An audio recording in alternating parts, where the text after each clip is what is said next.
Blood প্রেশারটা কি বা ব্লাড প্রেশার বলতে কি বোঝানো হয়? ধন্যবাদ আপনাকে।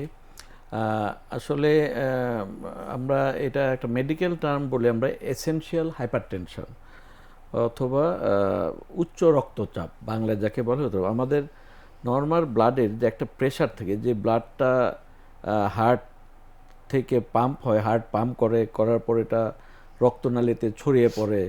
তো এটার ভিতরে একটা নির্দিষ্ট প্রেশারে ওই রক্তটা চলাচল করে, এবং এই প্রেশারটা যখন হাই হয়ে যায়, মানে একটা বয়স এবং ইয়ের তুলনায়, তখন এটাকে আমরা বলি হাই প্রেশার বা উচ্চ রক্তচাপ বলা হয়ে থাকে আর কি। এরকম উচ্চ রক্তচাপের বিষয়টা আমরা জানলাম, তবে ব্লাড প্রেশারের কি আসলে প্রকারভেদ রয়েছে কিনা বা এর কয়টি ভাগে বিভক্ত করতে পারেন যদি প্রকারভেদ নির্ণয় করা হয়? ধন্যবাদ। এটা আমরা প্রধানত দুই ভাগে ভাগ করি, যে এসেনশিয়াল হাইপারটেনশন অথবা হাইপারটেনশন অফ আননোন এটিওলজি, মানে হাইপারটেনশন যার কারণ জানা নেই, অথবা সেকেন্ডারি হাইপারটেনশন, অর্থাৎ ওই কিছু অন্যান্য রোগের কারণে যখন প্রেশার হবে, হাই প্রেশার হবে, সেটাকে বলবো আমরা সেকেন্ডারি হাইপারটেনশন।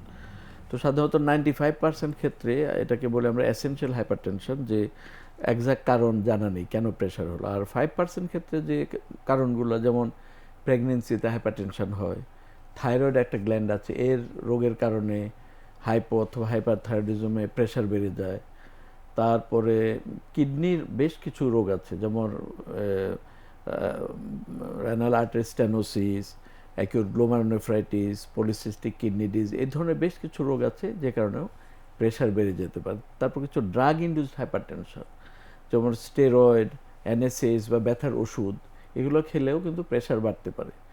তো এই ধরনের যেই আন্ডারলাইং কজ থাকবে, এইগুলোকে আমরা বলি সেকেন্ডারি হাইপারটেনশন। আর যদি কজ জানা না থাকে, যে কেন প্রেশার হলো জানা নেই, সে আমরা বলি এসেনশিয়াল হাইপারটেনশন। তবে একটা ইন্টারেস্টিং, যে এসেনশিয়াল মানে তো প্রয়োজনীয় হাইপারটেনশন, এর মানেটা কি? এটা আসলে একটা মিসনোমার। এটা ধরেন 200-300 বছর আগে ডক্টররা অবজার্ভ করেছে যে বয়স বাড়ার সাথে সাথে প্রেশারটা বাড়তে থাকে মানুষের। এটাকে তারা ধরে নিয়েছিলেন যে এটা, এই প্রেশারটা সম্ভবত প্রয়োজনীয়।